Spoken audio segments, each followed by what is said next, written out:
So I know nobody uses those phrases, but that is what it is. So I joked the other day, I didn't know if Texas A&M was going to incur a luxury tax, and how much they paid for their signing class. I know it's been on your mind. So you stacked top 10 classes together now for 4 years in a row. I don't think there was ever even 2 before that. So do you kind of consider it a slap in the face or whatever when there's these thoughts out there that it's because a lot of money is being spent and just your thoughts? Here's what I'm going to say, and this is point blank. This is point blank because here's my problem. There is no $30 million fund. There is no $5 million. There is no 10. This is garbage, okay? And it pisses me off that people, and here it comes from a site called Bro Bible by a guy named Sliced Bread. Then everybody runs with it. So it's written on the internet, it's gospel. How irresponsible is that? It's an absolute joke that people put the hard work in and do it. It's irresponsible, but it's funny when they get it, it's all okay. Ball games are changing, man. And it ain't because of NIL and what goes on. It's pretty irresponsible of all of them. They're clowns. Go next. If they got a problem with it, come see me. I ain't a hard guy to find. We'll be in some meetings. You can say anything you want. We can do anything you want.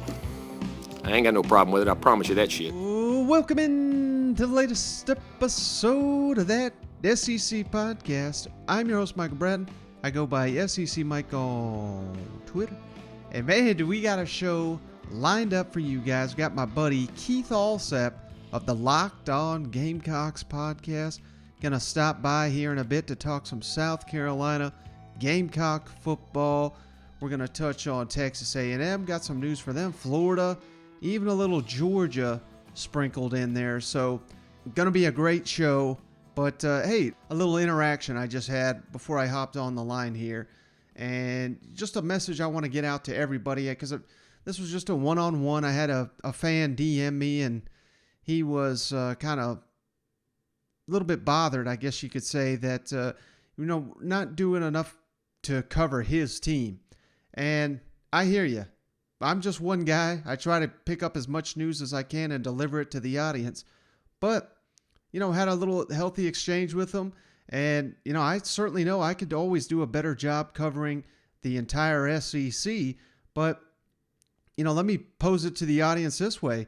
If you guys got a question for us, feel free to send us questions you have about your team or angles you want us to cover. That really goes a long way, particularly in the off season, to keep the show fresh, to get some insight from you guys on what you want covered with your teams. So just keep in mind, don't ask us any baseball or basketball, because we are in way over our head. Hell, we're in over our head covering football, trust me. But if you got a football question on your team, we're not doing a good enough job covering it. Send us your comments, complaints, hate mail, whatever you want to call it.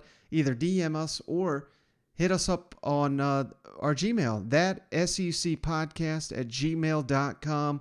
We're happy to talk any subject you want, as long as you just stick to football. So just wanted to get the word out there, because we really are just trying to deliver the best SEC podcast that we can for you guys. So just keep that in mind.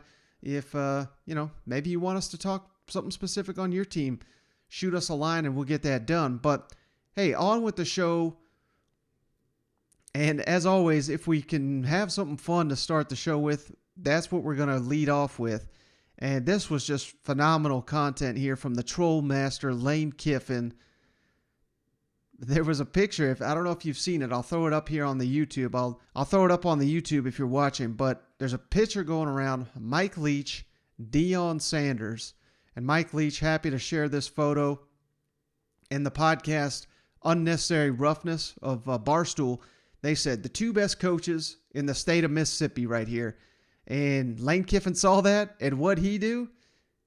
He tweeted out a picture of the Egg Bowl trophy to let them know who's the real best coach in the state of Mississippi, at least going by Egg Bowl records. You got to give it to Kiffin. He's 2-0 in the rivalry game that matters so much to that state. But I just thought that was phenomenal. This is thank you, Lane, for continuing to give us some off-season content here. But moving on to College Station. Now, we have been talking a lot of Aggies here, but hey, they've been in the news early and often.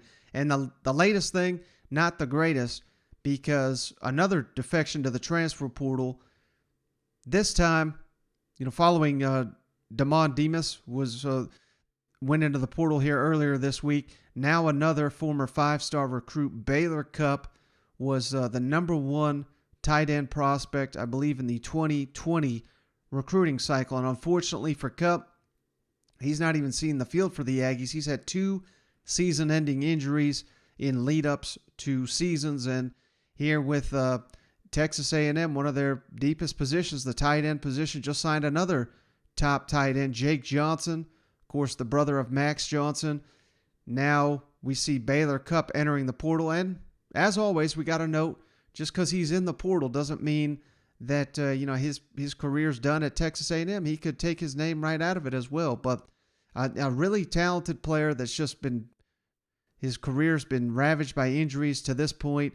Hope the best for Baylor Cupp, and hope he makes it onto the field one day, because that'd be a lot of wasted talent if he never got to showcase it at the college football level. But sticking here with Texas A&M real quick, and a little bit of Georgia. We're going to have a little bit more Georgia talk here in a minute, but potentially more good news for the Aggies, because we all know they got the number 1 recruiting class in the country, the best signing class in the history of the internet era. Could be getting better here on Friday, because a 5-star defensive lineman, Levius Overton, who's currently rated the number 18 overall prospect, number 5 defensive lineman in the country. Little unique story. He was a 2023 prospect, reclassified to 2022. Now he's set to make his decision, and Texas A&M, Georgia, his finalist out of the SEC. He's a Georgia native from Alpharetta, but he is making his college decision Friday on ESPN2 at 3 o'clock Eastern, 2 o'clock Central, during a National High School Basketball Tournament. So Overton, the 5-star, is going to make his decision, and if it's the Aggies, my goodness, just throw another 5-star onto the recruiting class that the Aggies just had, and it's kind of scary to think of what that Texas A&M defensive line potentially is going to look like. Again, the best recruiting class in the country could be adding a 5-star here in just a couple of days, and good luck blocking all these guys. That's all I got to say to SEC offensive lines. But hey, we talk about Baylor Cupp. Let's kick it next to Gainesville, where they're in a need. They are in desperate need of some tight ends. So I'm not saying it's going to happen, but maybe Baylor Cupp makes his way to the Florida Gators. The Gators are down to 1 healthy tight end at the moment, Keon Zipperer, who's a very talented prospect, but the Gators have been so ravaged by injuries at the tight end position. They've moved defensive lineman Dante Zanders, outside linebacker Noah Keeter, and defensive lineman Griffin McDowell to tight end just to get through spring practice. And why is that such a big deal? Normally, we're so far away from the season. Not a huge deal for the Gators, but as Bud Davis, give him a follow at Bud Davis points out, college football analytics guy that I really like to follow. Billy Napier's offense at Louisiana was one of the nation's leader in 12 personnel. And if you don't know what that means 2 tight ends on the field, 1 running back. So you're safe to assume that's kind of what they're going to want to do at Florida, provided they have the personnel to do it. And clearly you got this many defensive players switching to tight end. Again, that should give you added emphasis on just how big the tight end position is for Billy Napier's offense. So they're going to be looking, you have to assume, in the transfer portal. They've got a couple signees coming in, not there yet. So, it's not doom and gloom, and as Shane Beamer would say, but this is something that, situation that needs to be monitored here. I think the Florida Gators are going to have to add some depth at that position to get where Billy Napier wants it to go. But so I just wanted to make that note. But hey, it's not all bad here in Florida, because it seems like we got us a re-energized, refocused Brenton Cox, Florida Gators defensive lineman, who has yet to really live up to his potential down there in Gainesville. Of course, played at Georgia for a little bit and transferred during a training camp, if I'm not mistaken. But he is setting his sights on the Florida school sack record this season, which is 13. So let's kick it over to Brenton Cox real quick on what his goals and aspirations are for the upcoming season. What went into your decision to come back? I just felt like I had more to do. Last year was tough for me because of my foot, so I just felt like I had more in the tank and more to prove. And I'm going to try to beat the sack record this year, 13. So the ones that I could have gone hard on, I took off. And I could honestly say I took off a couple plays, but I'm here to make it up. The sack record's in your sights. What's it going to take from you to do? I mean, you feel like if you just play to your potential, that should come? Yeah, right now, I'm going for a sack every half. So, if I do that, I'm going to pass those numbers. But, right now I'm just trying to beat the sack record. And that's just going out there and playing hard every play. I just wanted to see a sack a half, man. I'd love to cover that. See a sack a half? Yeah, that wouldn't be bad, I try to work that hard to get that. But, that's what we're going for, either a sack a game or a sack a half. Either way, I got to get it. What gives you that? I'm sorry, Nick. What gives you that confidence? I mean, we heard from the time you got here that your first step was like people were like taken aback by it. Yeah, I always had the confidence, just coming off the edge so much, you just feel like nobody can stop you, And that showed that Florida State game when I had 4 sacks. It showed the UCF game when I ended up with like 4 tackle for losses. So my first step is really good, but I feel like I got more to prove and more to show people, because I can do more than just come off the ball hard. I can give you a move too after that. So I'm just here to show it all. Some interesting and transparent comments from Cox there. It's not often you hear a player say, he didn't give it his all last season, and that was kind of the state of the Florida Gators program last season, no doubt. Not everybody was giving their all, and that's got to change in a hurry if Billy Napier is going to have success, and particularly right out the gate with the schedule that we've hit on so many times. Utah at home, Kentucky at home, and then week 4 at Tennessee. I thought this was an interesting comment here from John Wilner of the Pac-12 Hotline. He was on the Paul Feinbaum show here on Wednesday. He is picking Utah to win the Pac-12. He's, everybody's all aboard the Lincoln Riley Southern Cal train here, but the guy that covers the league well says Utah is the favorite in his mind. And, of course, they opened the season in the swamp.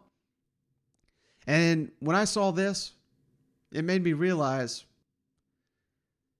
this is a no-lose situation, I think, for Billy Napier. I mean, I know the expectations are sky high. Florida Gators demand championships. They demand excellence. But you're going to be going into a season opener where, I guess, a Utah team coming off a Rose Bowl appearance where I would say the vast majority of people are going to be picking Utah to go on the road and knock off the Florida Gators. So what has Billy Napier and company got to lose? If you lose the football game, that's exactly what everyone predicted would happen. If you find a way to win, which, let's not kid ourselves, that's not unrealistic to think. Team traveling from the other side of the country, hell, we can sing the praises of the Pac-12 favorites, all this. They're not going to have as much talent as the Florida Gators that put on the field on September 3rd, week 1. So if Florida can find a way to win that game, a re-energized and just a fan base ready to explode is just going to do that all the more, that thinking that they hired their savior here in Billy Napier. So a no-lose situation, in my opinion, week 1, right out the gate, Florida Gators hosting the Utah Utes. Everyone's going to be picking against you except for the diehards, and you've got a real opportunity here to win over the entire fan base if you don't have it already there, if you're Billy Napier. Next, let's kick it on down to Columbia. Shane Beamer met with the media here on Tuesday, this was, and we're going to kick to our interview here with Keith Allsep in just a moment here, but I just thought this was interesting. Shane Beamer heading into year 2 in Columbia, learning his team. What has he learned about his Gamecock team with South Carolina at the midway point of spring camp? Near the midpoint of spring ball right now. Just what do you feel like you've learned about your team through these first 2.5 weeks, and what would you like to see improve as you get closer to the spring game? Oh man, definitely have learned that they love to practice. They love to compete. They really do, and that's important. You guys know how much we talk about competition at all times in this program. But I mean, they love to compete and get after it. I mean, there's like the energy, like I said, has been fantastic. So they enjoy being out there on the field as well. And, I think the biggest thing going into the last half of it is continuing to progress, because the newer guys, we do have a lot of young faces, obviously, and new faces with transfers and things like that. So let's, continue to get them acclimated and comfortable in what we're doing. And then let's also try and figure out, who we feel like is going to be able to help us, in roles going forward, whether it be offense, defense, special teams. We have a general idea with the returning players as far as what they can do, but, let's see who the next group of guys is going to really take a step up and show that they can have a significant role in the team here going forward. So we all know South Carolina, the expectations with this Gamecock fan base are just through the roof after the 7-win season, winning in the postseason. Now the team looks to be a lot better across the board here entering year 2, and I just felt like those comments would kind of kick that momentum forward just a little bit more heading into our interview here with Keith Allsep. And I want to make a quick note. I tried to clean up this audio as best as I could, but it starts out fine and it ends fine. But in the middle there, I think on his end, the audio quality is not great. I do apologize, but again, it picks up, it's crystal clear at the end of it. So sorry about the audio quality. I'm not sure what happened, but just through the recording process, there were some issues there with the recording process. But let's kick it over to Keith Allsep, host of the Locked On Gamecocks podcast. All right, we're pleased to once again be joined by my guy, Keith Allsep. He runs the Go-To Gamecock podcast. He's the host of the Locked On Gamecocks podcast. You give Keith a follow at K Allsep and give the podcast a follow at Gamecock Pod.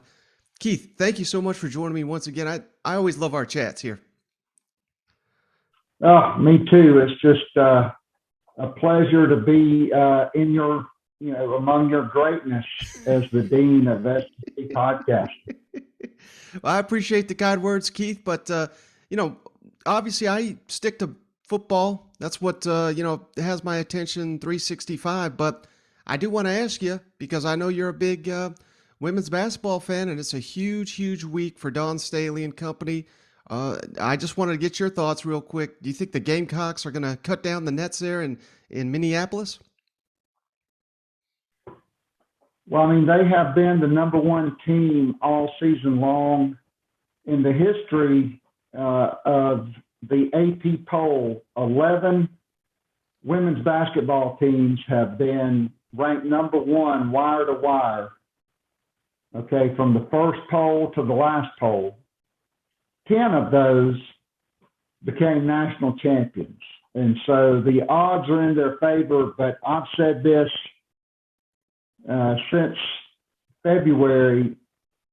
South Carolina will only go as far as their starting backcourt can take them. They've got to be able to make shots. Destiny Henderson did that against Creighton.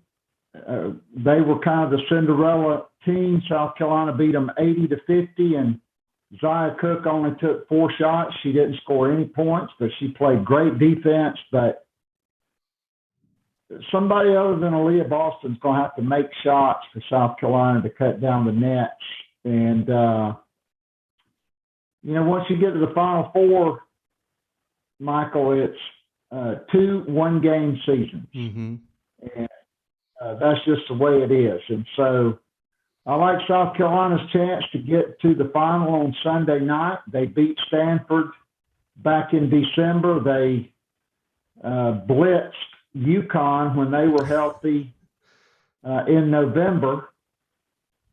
And so, as we all saw in the SEC tournament, anything can happen.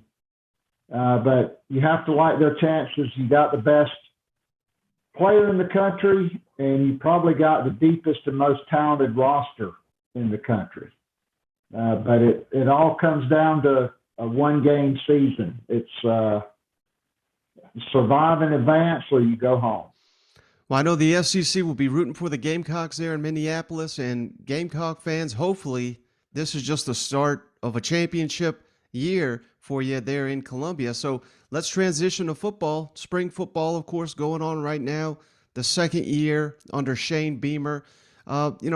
Based on what you've seen, what you've heard, where do you think the biggest growth Shane Beamer has made in his second season as a head coach leading the South Carolina program is?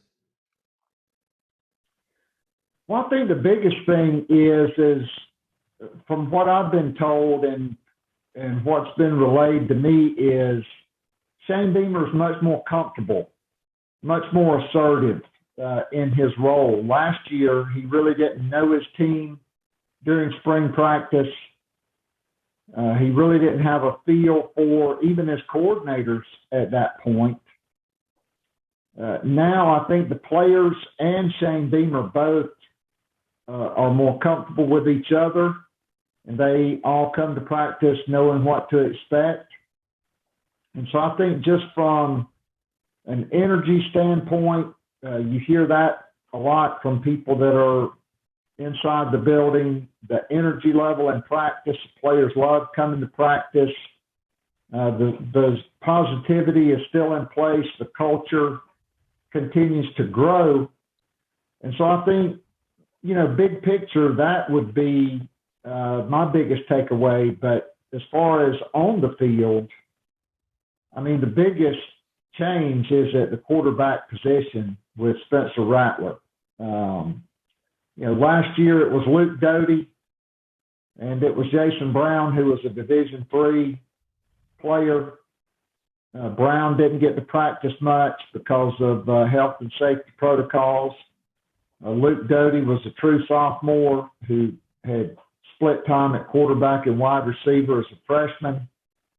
A brand new offense, a new system, but now you bring in Spencer Rattler, and while it's a new system for him, that's a very experienced quarterback and elite arm talent, and a guy that is Pro Football Focus's number 3 returning college quarterback behind Alabama's Heisman Trophy winner and the guy that beat him out, who has since also left Oklahoma and transferred to Southern Cal, and Caleb Williams. Yeah, so safe to say that the Gamecocks are getting everything they hoped for when they got Spencer Rattler, based on what I know it's early, but a couple weeks into camp, and there's no chance in hell he's not the starting quarterback as long as he's healthy, is there? Yeah, people keep asking that question, like, when are you going to name a starting quarterback? And my response would be, hey, Captain Obvious, spoiler alert, it's going to be Spencer Rattler. Okay. That's just the bottom line. Barring an injury, by all accounts, Spencer Rattler has come in and worked extremely hard with the team in the winter program.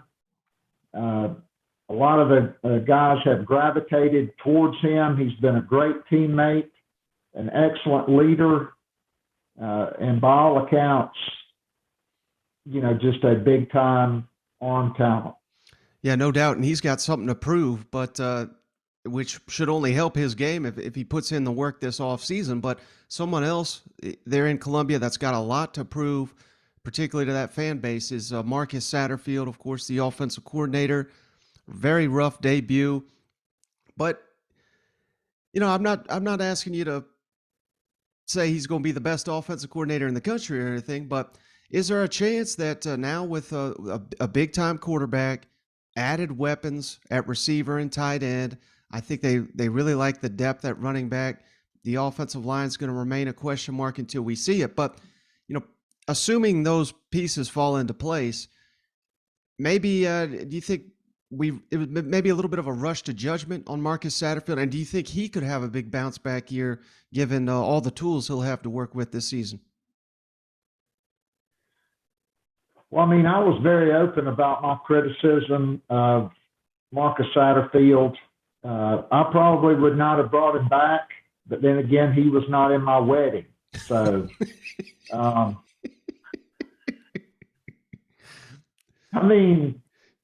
look, when you're trying to bring an NFL system, when you only spend a year in the NFL yourself, and that's the highest level job you have, I think the hope, and I think what you have to hope for if you're a Gamecock fan, is Marcus Satterfield learned a lot during his first season as offensive coordinator. Certainly,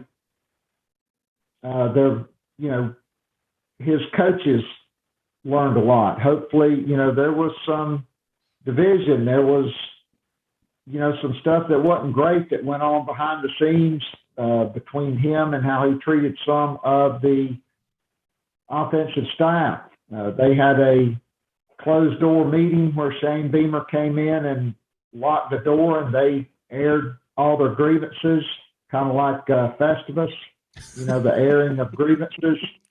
And they worked it all out. And so you have to hope, number one, that he learned how to become a better offensive coordinator. You do have the comfort level with all the returning players on the system being in place, so they're not all, learning how to build an airplane from scratch. Yeah. And then certainly said, adding Spencer Rattler, Austin Stogner, Antoine Juice Wells, a record-setting receiver from James Madison, the running back room. Yes, they lost to Quandre White and Kevin Harris, but Marshawn Lloyd looks like that five-star guy that he was coming out of high school now. Christian Beal-Smith comes in from Wake Forest, and a guy named Rashad Amos, who missed last season with an injury, he's back. And he's a big, fast, powerful man, 6'2", 225 pounds. And so he's in the mix. And then Juju McDowell, who was spectacular in the bowl game, he returns, as well as Lavoisier Carroll, who was a top 100 recruit, who was a running back. And when he got to Georgia, Kirby Smart tried to make a cornerback out of him. Mm-hmm. Yeah, and you hit on Marshawn Lloyd there. I think that's a guy that, clearly South Carolina fans know all about, but I think the rest of the SEC may have kind of forgotten about him. 2 years removed from his tough knee injury. Do you think this is the year he finally breaks out? Because I'm sitting here thinking with Spencer Rattler and potentially, a huge breakout season coming from Marshawn Lloyd, all of a sudden South Carolina's got, man, they're cooking right there if they got that. Well, certainly you have to hope for more consistent offensive line play. Like, you can't just take the game against the Florida Quitters, Auburn a little bit, and then North Carolina, who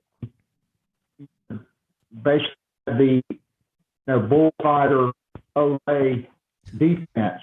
Teams were running up basketball numbers on them, which of course are a basketball school, and usually after October, leaves the football stadium and goes to blue-white scrimmages. So South Carolina certainly needs better offensive line play and more consistent good offensive line play. The good news is everybody that finished the season back, and they have 7 players who have started multiple games on the offensive line. Now, let me ask you about Jaheim Bell, because it seems like, for whatever reason, he may have been the most underutilized player on the team last year, and when they did get him involved, he was sensational. What's the deal there? And, do you look for him to be utilized a lot more in the offense this season? I do. And Jaheim Bell was underutilized. He's kind of a bigger version of Deebo Samuel. He's this guy is 6'3", 230 pounds. Tore his ACL senior year in high school. When he came in, he had to have a meniscus repair done, so he was not much of a factor through freshman season in 2020. This past year, they used him exclusively at tight end, even though other members of the offensive coaching staff thought he should be flexed out and even put in the slot which the Kiffin Jordan played most of the time until the bowl game. But I think he got a good taste of what Jaheim Bell can do in the bowl game. I mean, 2 big explosive plays for touchdown, 15, 20-yard run on the first play from scrimmage. I mean, this is a guy that had been committed to Florida. I mean, he was a big-time recruit out of Alabama to Georgia, and a guy that you have to call him a joker, right? Like he's a wild card. You should give him some touches at running back. You should move him all over the place as H-back, the slot, outside. I think that's a big thing I want to see from Marcus on the field. How can you utilize a guy like him? Maybe I want to talk to Kyle Shanahan, the 49ers, about that, and how they use Deebo Samuel, because, this guy is the best playmaker on South Carolina's campus, and you've got to get him involved more than, one time, one catch, 2 catches, and then 2 or 3 weeks in a row with no catch. They've got to get him involved. He's, 6 to 10 touches every week, in my opinion. Mm-hmm.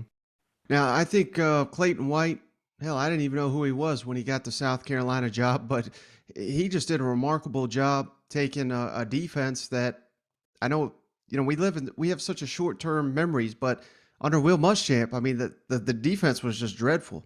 And last season, for much of the season, I'd say they were the better unit there in Columbia. So how do they go from good to great on that side of the ball in Columbia this season under Clayton White in year 2? I think it's just like the offense. I think you have to hope, for more consistency.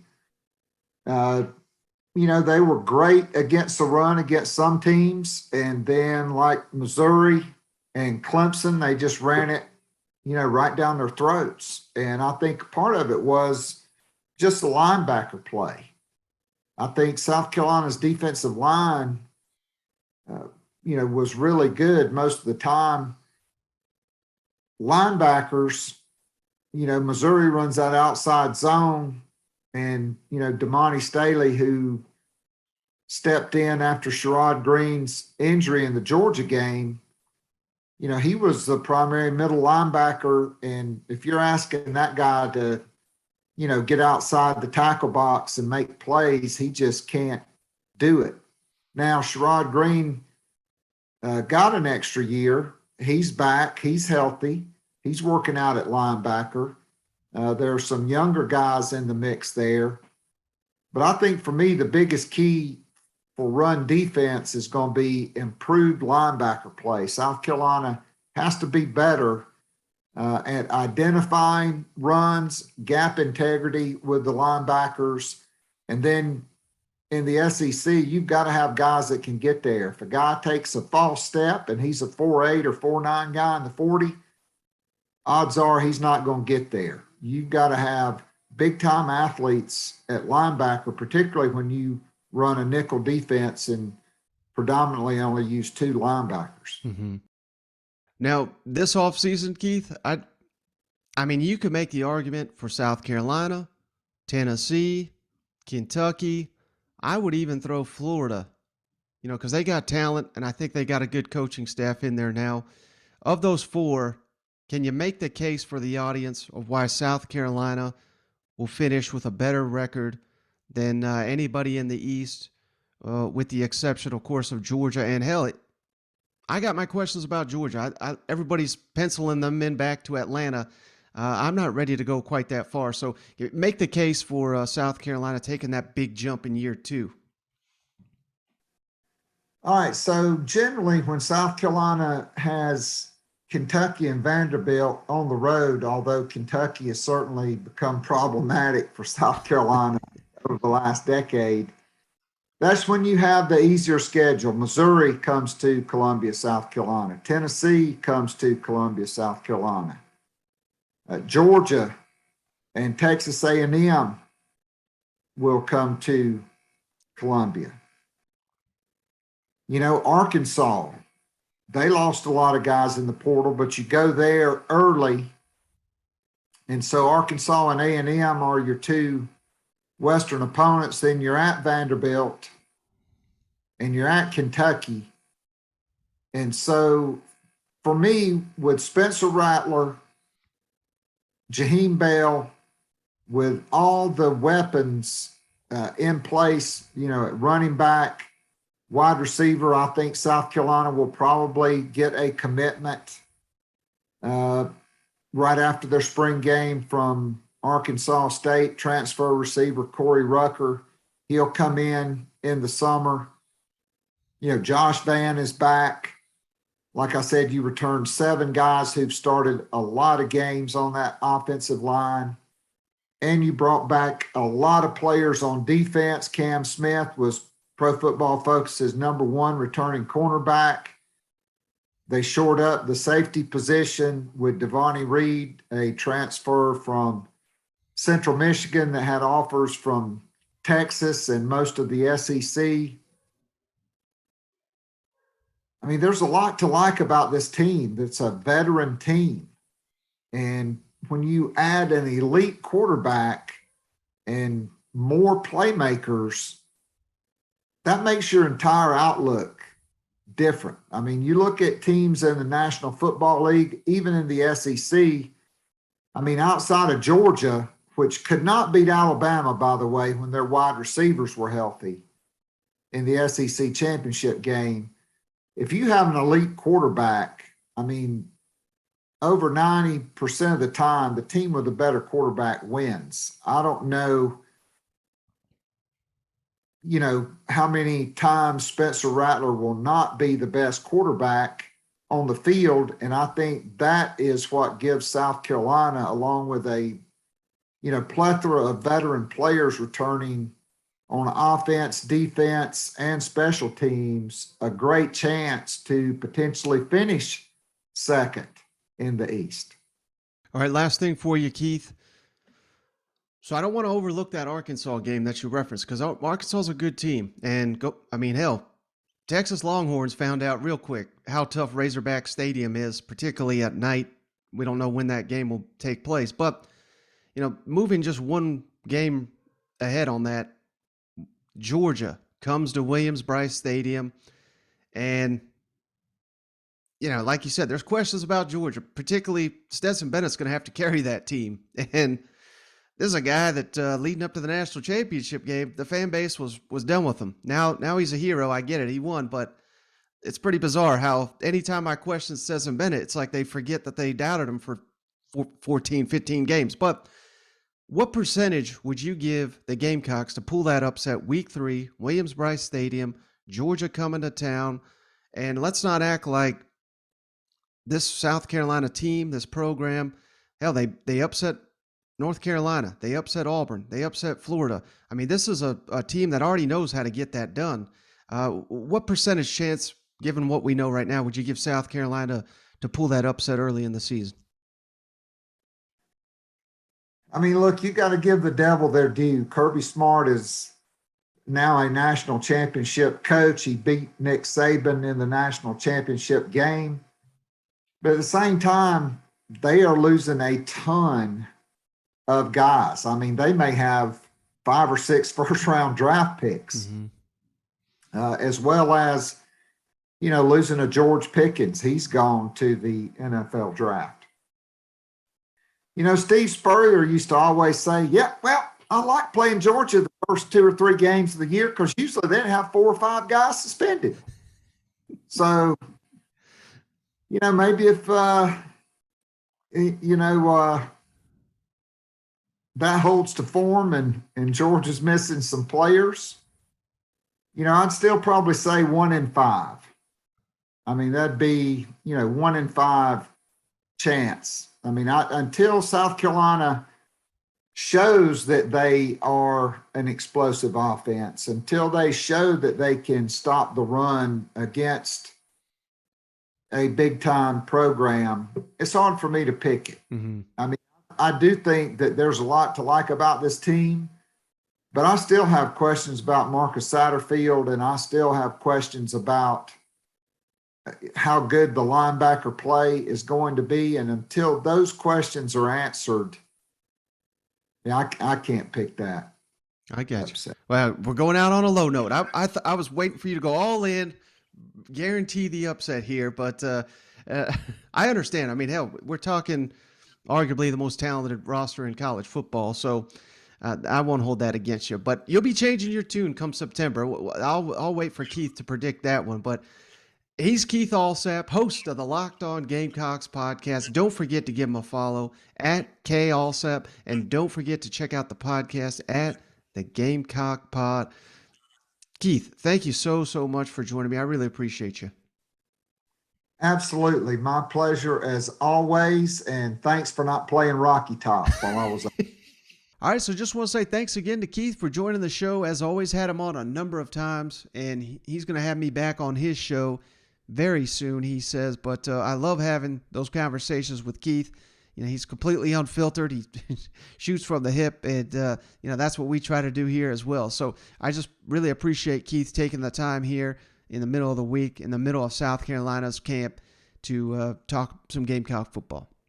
Now, last thing here, and this is going to be brief, but I just wanted to kick to Athens real quick, where defensive back William Poole decided to come back for another season, and we just win national championships in the SEC. That's what we do. And since we've been doing this thing, LSU won it 2019. Alabama won it in 2020. Georgia Bulldogs, of course, kicked down the door and won it last season. And fans, you get to hold those bragging rights all off season long. Get to hold your head up high, wear the championship gear. Hell, wear it every day.